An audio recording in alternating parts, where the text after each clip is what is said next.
Assalatu wassalamu ala afdhalil imam wa ala alihi wa sahbihil kiram, amma ba'd. Segenap dewan hakim yang arif dan bijaksana,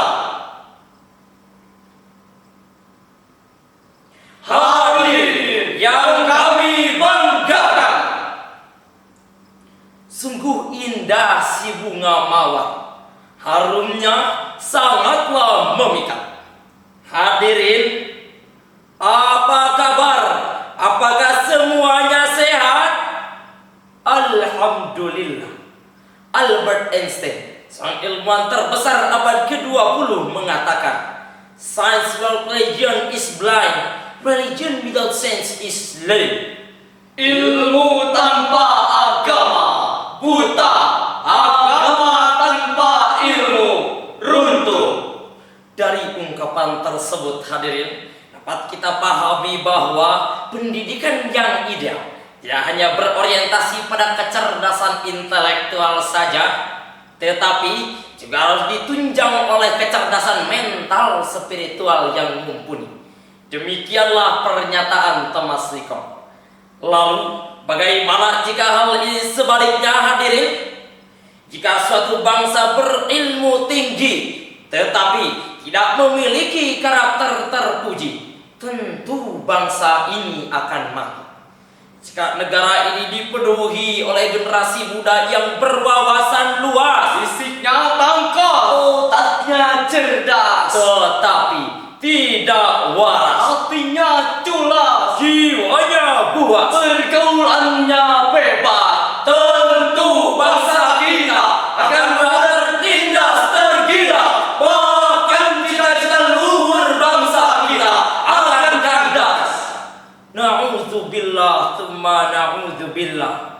Sebagai jawabannya, Konsep pendidikan karakter perspektif Al-Quran. jadi jurusan Quran kami kali ini dengan landasan Al-Quran surah An-Nisa ayat 9. A'udzu billahi minasy syaithanir rajim.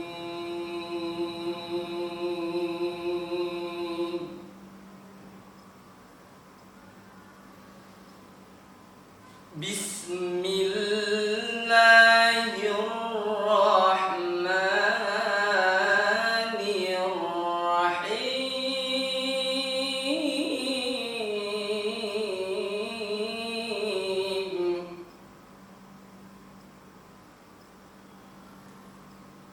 وَلْيَخْشَ الَّذِينَ لَوْ تَرَكُوا مِنْ خَلْفِهِمْ ذُرِّيَّةً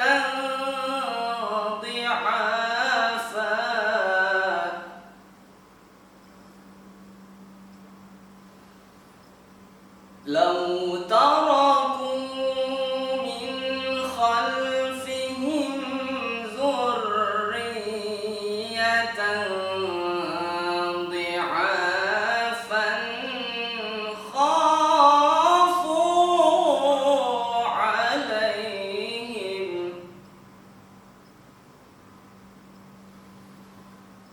فَلْيَتَّقُوا اللَّهَ وَلْيَقُولُوا قَوْلًا سَدِيدًا. Hamba berlindung kepadamu ya Allah dari godaan setan yang terkutuk, dengan menyebut asma-Mu ya Allah yang Maha Pengasih lagi Maha Penyayang. Dan hendaklah takut kepada Allah orang-orang yang sekiranya meninggalkan keturunan yang lama di belakang mereka, yang mereka khawatir khawatir terhadap kesejahteraannya. Oleh sebab itu, hendaklah mereka bertakwa kepada Allah dan berbicara dengan tutur kata yang baik dan benar. Ma'asyiral muslimin wal muslimat, ayyuhal mustami'una ayyuhal mustami'at, wa ila kafilatil hukama al-izzah. Dalam tafsir tematik yang diterbitkan oleh Kementerian Agama Republik Indonesia, ayat tersebut mengharuskan kepada setiap umat untuk tidak meninggalkan di belakang mereka generasi yang lemah, tak berdaya, dan tak memiliki daya saing dalam kompetisi, baik pada dimensi jasadiah maupun pada dimensi ruhaniah. Dari ayat tersebut dapat kita pahami bahwa generasi yang hebat, Generasi yang kuat, generasi yang sehat, adalah generasi yang tidak hanya terletak pada kekuatan jasadiah semata, tetapi harus diikuti oleh kekuatan mental spiritual. Dan untuk mewujudkan semua itu melalui sebuah proses yang disebut dengan pendidikan berkarakter. Muncul pertanyaan, lalu apakah yang dimaksud dengan pendidikan berkarakter? Menurut David Elkin, character education is the deliberate effort to help people understand, care about, and act upon core ethical value. Pendidikan karakter adalah usaha sengaja untuk membantu manusia dalam memahami, peduli tentang, dan melaksanakan nilai-nilai etika inti. Berkaitan dengan pengertian di atas, Quraish Shihab MA dalam tafsirnya Al-Misbah menjelaskan bahwa pendidikan karakter berbasis Al-Quran disebut dengan terminologi akhlak. Sebagaimana dalam hadis dijelaskan, Innama bu'istu li'utammima salihul akhlaq. Sesungguhnya aku diutus untuk menyempurnakan akhlak yang soleh. Hadis riwayat Bukhari. oleh sebab itu, akhlak bukan bicara masalah soal sopan santun saja, akhlak bukan bicara masalah etika saja, dan akhlak bukan bicara tentang tingkah laku lahiriah saja, tetapi akhlak dalam Islam memiliki makna yang begitu luas, berkaitan dengan sikap batin dan pikiran positif, Baik dan buruk, benar dan salah, pantas dan tidak pantas, yang bersumber dari ajaran Allah Subhanahu wa Ta'ala. Lalu, bagaimanakah pendidikan karakter bangsa kita saat ini? Alhamdulillah, Kementerian Pendidikan dan Kebudayaan, Riset dan Teknologi Indonesia saat ini sedang gencar-gencarnya membangun karakter bangsa melalui kurikulum Merdeka yang tertuang dalam program Proyek Penguatan Profil Pelajar Pancasila, atau yang biasa disebut dengan P5. Sehingga diharapkan akan lahirlah generasi muda yang tidak hanya pintar tetapi juga benar, generasi yang tangguh secara lahir dan batin, generasi yang hebat secara fisik dan psikis, generasi yang mumpuni secara mentalitas, intelektualitas, dan juga spiritualitas. Namun hadirin, tengah gencarnya pembentukan karakter bangsa, masih banyak realitas yang menggambarkan betapa bobroknya bangsa kita saat ini. Bahkan saat ini sering kita saksikan fenomena yang sangat mencemar pada aspek moral, mulai aplikasi X sampai dengan TV nasional yang menggambarkan berbagai kasus pelecehan seksual, pemerkosaan berjamaah yang tega meninggalkan korban tanpa busana dan tak berjawab. Hati Idi terkoyak hadirin ketika mengetahui korban dan pelaku masih duduk di bangku sekolah menengah pertama, yang jelas-jelas menggambarkan kegagalan pendidikan keluarga di Indonesia. Sungguh memprihatinkan hadirin. Seperti inikah karakter penerus bangsa kita? Astaghfirullahaladzim. Lalu, bagaimanakah pendidikan karakter berbasis Al-Quran? Sebagai jawabannya, marilah kita dengarkan lantunan kalam ilahi dalam Al-Quran surah Al-Ahzab ayat ke-21. لقد كان لكم في رسول الله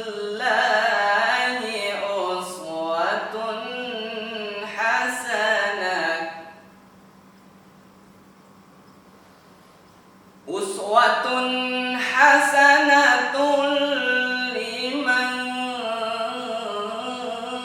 كان يرجو الله واليوم الآخر وذكر الله كثيرا.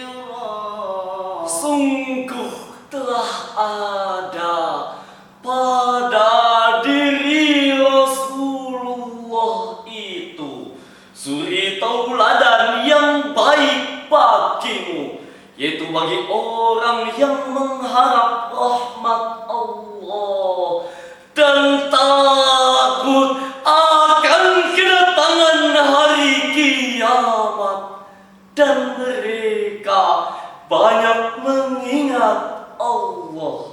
Dewan juri yang mulia, hadirin yang berbahagia, Syekh Dr. Sholih bin Abdullah bin Humaid dalam kitabnya Al-Mukhtasar halaman ke-420 bagian bawah menafsirkan bahwa telah ada Rasulullah Shallallahu Alaihi Wasallam sebagai suri tauladan bagi kita semua, di dalam perkataannya yang diamalkan dan di dalam perbuatannya yang mengandung kebaikan, serta pada dirinya yang penuh dengan keindahan.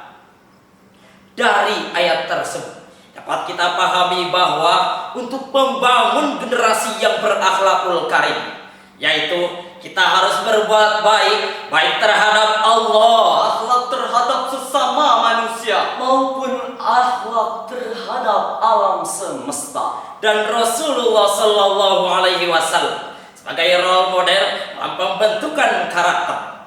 Karena Rasulullah Shallallahu Alaihi Wasallam merupakan pencapaian karakter yang agung, tidak hanya bagi umat Islam saja, tetapi bagi seluruh umat di penjuru dunia. Maka ada beberapa cara yang dapat kita lakukan untuk membangun generasi yang berakhlakul karim. Antara lain, pertama, menanamkan nilai-nilai agama melalui kebiasaan serta keteladanan. kedua, Menciptakan lingkungan yang religius dalam pergaulan. ketiga, menjadikan karakter sebagai dasar penting dalam kehidupan.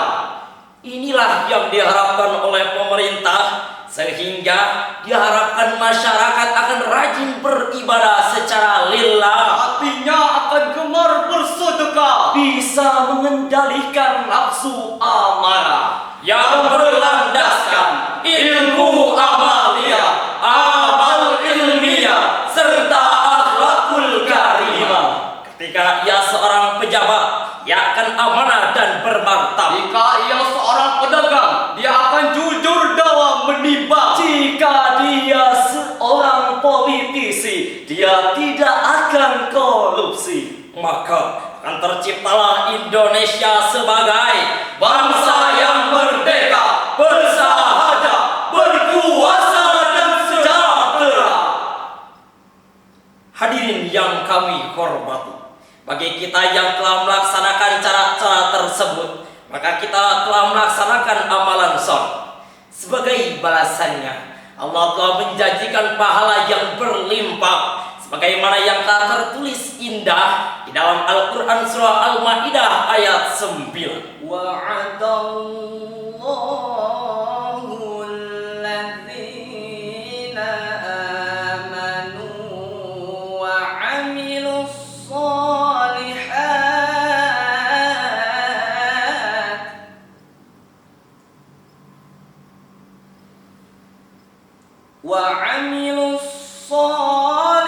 الصالحات لهم مغفرة وأجر